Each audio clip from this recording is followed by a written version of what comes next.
बच्चों, आज हमारा विषय है स्वर लिपि किसे कहते हैं।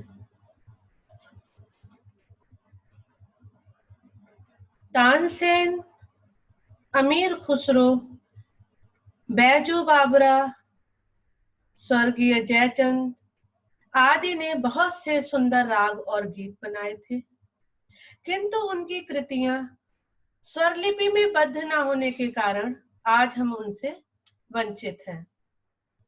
वास्तव में स्वरलिपि के अभाव में ही हम अपनी हिंदू कालीन तथा भारतीय संगीत की संपूर्ण संपदा नहीं पा सके हैं।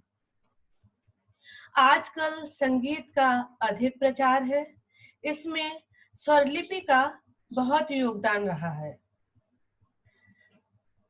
स्वर्गीय पंडित भातखंडे तथा पंडित विष्णु दिगंबर पलुस्कर दोनों का ही यह मत था कि वर्तमान शिक्षण पद्धति, समयाभाव तथा वैज्ञानिक युग में संगीत के लिए स्वरलिपि महत्वपूर्ण ही नहीं, नितांत आवश्यक है।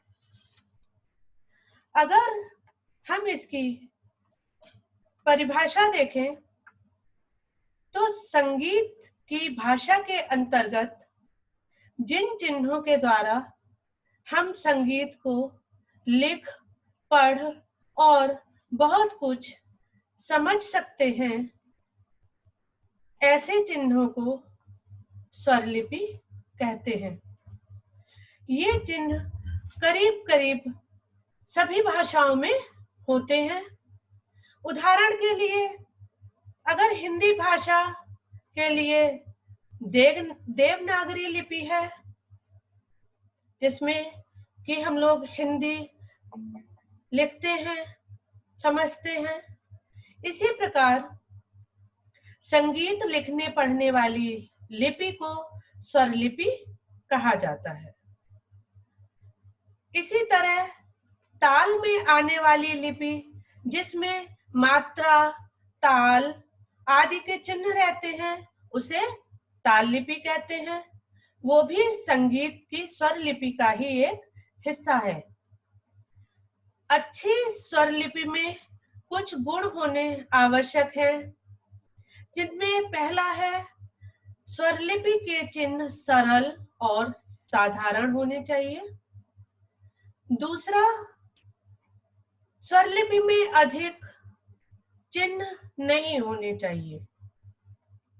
तीसरा, स्वरलिपि ऐसी हो जिसमें संगीत की सभी आवश्यकताओं को दिखाने के लिए चिन्ह पर्याप्त हो। चौथा है, चिन्ह ऐसे होने चाहिए जिन्हें विभिन्न भाषा भाषी तथा प्रत्येक प्रदेश के व्यक्ति समझ सके। बच्चों, अब मैं आपको बताऊंगी स्वरलिपि के प्रकार। आजकल उत्तर भारतीय संगीत में स्वरलिपि के दो प्रकार या दो लिपियां प्रचलित है। नंबर 1 भातखंडे पद्धति और नंबर 2 विष्णु दिगंबर पद्धति। बच्चों, इन दोनों का विस्तृत मैं वर्णन आपको आगे बताऊंगी। आज मैं सिर्फ इतना ही बताती हूँ। नमस्कार।